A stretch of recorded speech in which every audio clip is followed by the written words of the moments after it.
নমস্কাৰ সকলোকে এলপিএনএমি sir YouTube চেনেললৈ স্বাগতম জনাইছো। আজি আমি পঢ়িম ষষ্ঠ শ্ৰেণীৰ আইচিটি কিতাপখনত দিয়া লেসন নম্বৰ 5 যাৰ নাম হৈছে working safely in the cyber world. এই পাঠটো তোমালোকে পোনপ্ৰথমে ভালদৰে পঢ়ি ল'বা আৰু পঢ়ি পেলাই তোমালোকে পাঠটো বুজিবলৈ চেষ্টা কৰিবা। আজি আমি এই পাঠটোৰ পিছফালে থকা যিখিনি এক্সাৰসাইজ ভিত্তিক প্ৰশ্ন দিয়া আছে সেই প্ৰশ্নখিনি আজি আমি সমাধান কৰিম।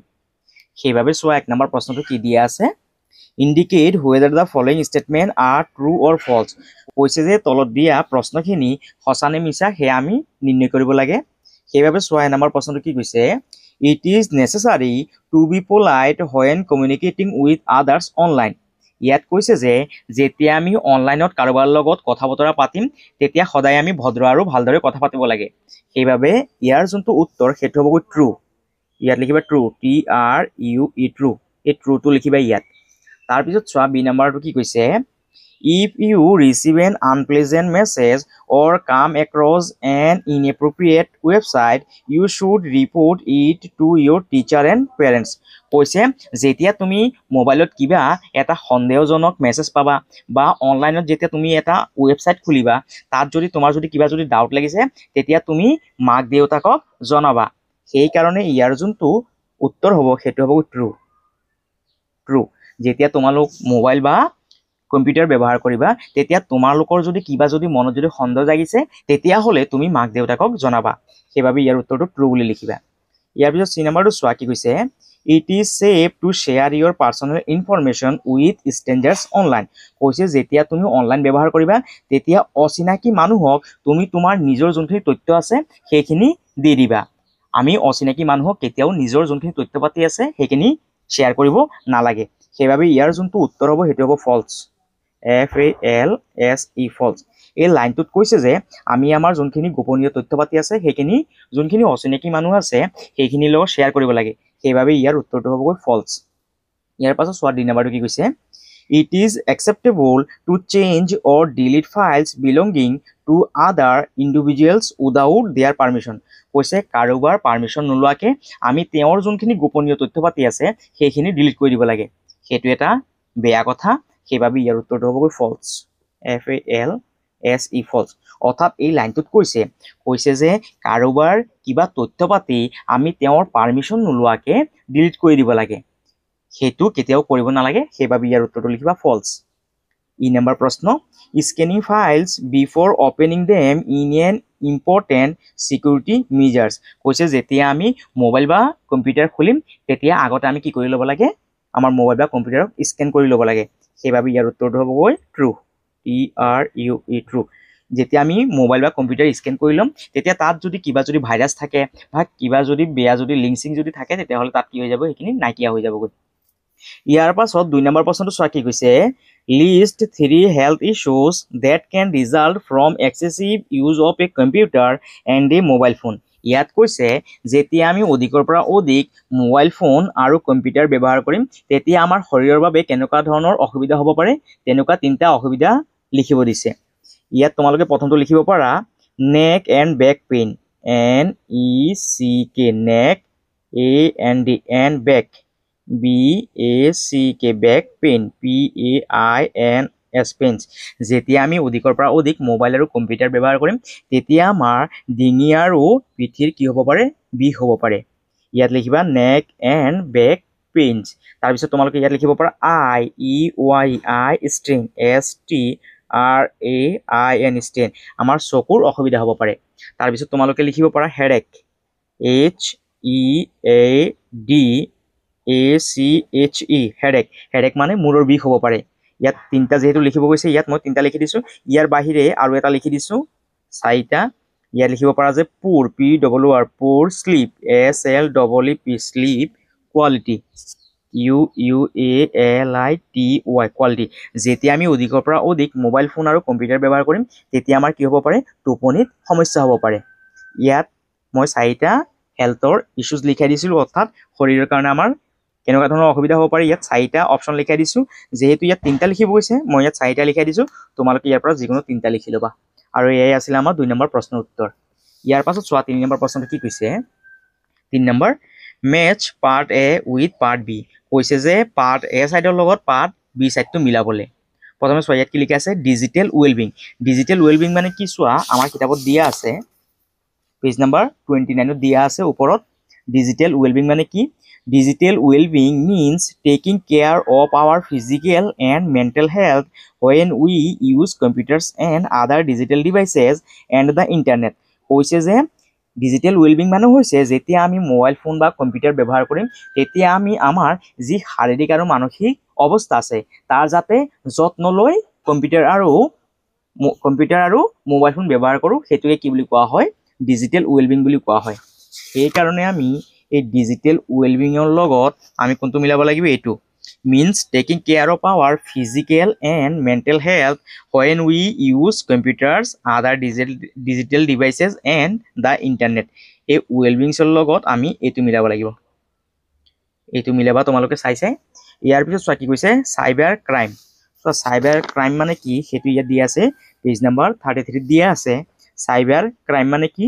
is the illegal and harmful activity done using computer mobile phones and the internet cyber crime মানে হল কম্পিউটাৰৰ নেটৱৰ্ক বা অন্যান্য ডিজিটেল ডিভাইস ব্যৱহাৰ কৰি সংগঠিত কৰা অবৈধ কাম বা কাৰ্যকলাপ ইয়াৰ ভিতৰত আছে হ্যাকিং যেতিয়া মোবাইলখন আমাৰ হ্যাকিং হৈ যায় বা কিবা জালিয়াতি হৈ যায় বা ব্যক্তিগত আমাৰ কিবা যদি তথ্যপাতি যদি চুৰি হৈ যায় ডিজিটেল অৰ্থাৎ অনলাইনত তেতিয়া তাক আমি কি বুলি কওঁ সাইবাৰ ক্ৰাইম বুলি কওঁ সাইবাৰ ক্ৰাইমৰ লগত আমি কোনটো মিলাব লাগিব চোৱা cyber crime is the illegal and harmful activity done using computer mobile phones and the internet cyber ক্ৰাইমৰ লগত আমি মিলাব লাগিব is the illegal and harmful activity carried out using computers mobile phone and the internet এই 2 নম্বৰটোৰ লগত এইটো মিলাই দিবা ইয়াৰ পিছত চোৱা কি লিখা আছে সাইবাৰ সেফটিটো চোৱা আমাৰ কিতাপত দিয়া আছে সাইবাৰ সেফটি মানে কি is the practice of safeguarding digital devices and information from cyber threats and unauthorized access it is the safe and responsible use of information and communication technology cyber safety to logot ami kontu milabo lagibo etu logot etu milai diba is the practice of safeguarding digital devices and information from cyber threats and unauthorized access আৰু cyber safety মানে কি cyber safety মানে হৈছে যেতিয়া আমি mobile phone বা computer ব্যৱহাৰ কৰিম তেতিয়া তাত থকা যোনখিনি তথ্যপাতি আছে কম্পিউটাৰ বা মোবাইলত যোনখিনি তথ্যপাতি আছে সেই তথ্যপাতিখিনি যাতে কোনেও চুৰি কৰিব নোৱাৰে বা তাৰ কোনেও হানি ঘটাব নোৱাৰে সেইখিনিকে কি বুলি কোৱা হয় সাইবাৰ সেফটি বুলি কোৱা হয় ইয়াৰ পাছত চোৱা কি আছে সাইবাৰ সিকিউৰিটিটো চোৱা আমাৰ কিতাপত দিয়া আছে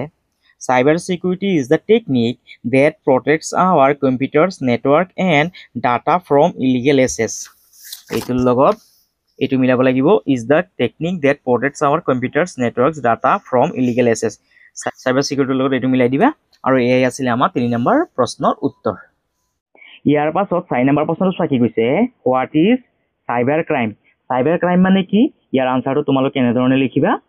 Cyber crime is the illegal and harmful activity done using computers, mobile phones, and the internet. Cyber crime hall computer network বা অন্যান্য ডিজিটেল ডিভাইস ব্যৱহাৰ কৰি সংগঠিত কৰা অবৈধ কাৰ্যকলাপ ইয়াৰ ভিতৰত আছে হ্যাকিং জালিয়াতি ব্যক্তিগত তথ্য চুৰি আৰু ইয়াকে কি বুলি কোৱা হয় সাইবাৰ ক্ৰাইম বুলি কোৱা হয় সাইবাৰ ক্ৰাইমৰ সোয়া ইয়াত মই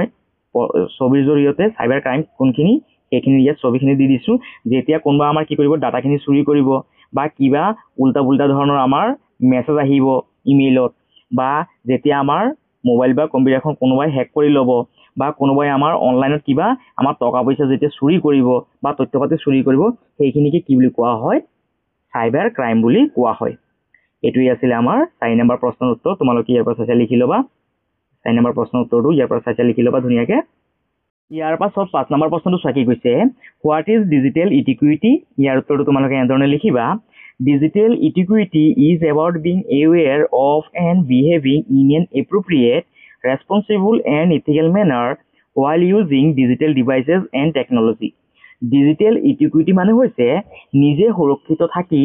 অন্য ব্যক্তি বা সংস্থাৰ প্ৰতিও যেতিয়া আমি সন্মানসূচক আচৰণ কৰিম বা ভাল ব্যৱহাৰ দেখুৱাম বা সেই মানুহজনৰ লগত আমি যেতিয়া ভদ্ৰভাৱে কথা বতৰা পাতিম অনলাইনত তেতিয়া তাক কি বুলি কোৱা হয় ডিজিটেল ইটিকুইটি বুলি কোৱা হয় অৰ্থাৎ ডিজিটেল ইটিকুইটি মানে হৈছে যেতিয়া আমি অনলাইন ব্যৱহাৰ কৰিম তেতিয়া অনলাইনত যেতিয়া আমি মানুহৰ লগত আমি সন্মান প্ৰদৰ্শন কৰিম বা মানুহজনৰ লগত যেতিয়া আমি ভালদৰে কথা বতৰা পাতিম বা সেই মানুহজনক যেতিয়া আমি শিষ্টাচাৰ দেখুৱাম তেতিয়া তাক কি বুলি কোৱা হ'ব ডিজিটেল ইটিকুইটি বুলি কোৱা হয় অৰ্থাৎ ডিজিটেল ইটিকুইটি মানে হৈছে আমি যদি এটা কথাত যদি ক'বলৈ যাওঁ তাৰ মানে হৈছে কাৰোবাৰ লগত আমি ভালদৰে বা ভদ্ৰভাৱে ব্যৱহাৰ কৰা ইয়াকে কি বুলি কোৱা হয় ডিজিটেল ইটিকুইটি বুলি কোৱা হয় ডিজিটেল ইটিকুইটি মানে কি সেইটো চোৱা ইয়াত মই এখন ছবিৰ জৰিয়তে দেখুৱাবলৈ চেষ্টা কৰিছো যেতিয়া আমি অনলাইনত কাৰোবাৰ লগত ভালদৰে ব্যৱহাৰ পাতি কৰিম যেতিয়া আমি অনলাইনত কাৰোবাৰ লগত আমি ভদ্ৰসূচক আচৰণ কৰিম তেতিয়া তাক কি বুলি কোৱা হয় ডিজিটেল ইটিকুইটি বুলি কোৱা হয় ইয়াৰ পাছত 6 নম্বৰ প্ৰশ্নটো চোৱা কি কৈছে what is mean by the term cyber world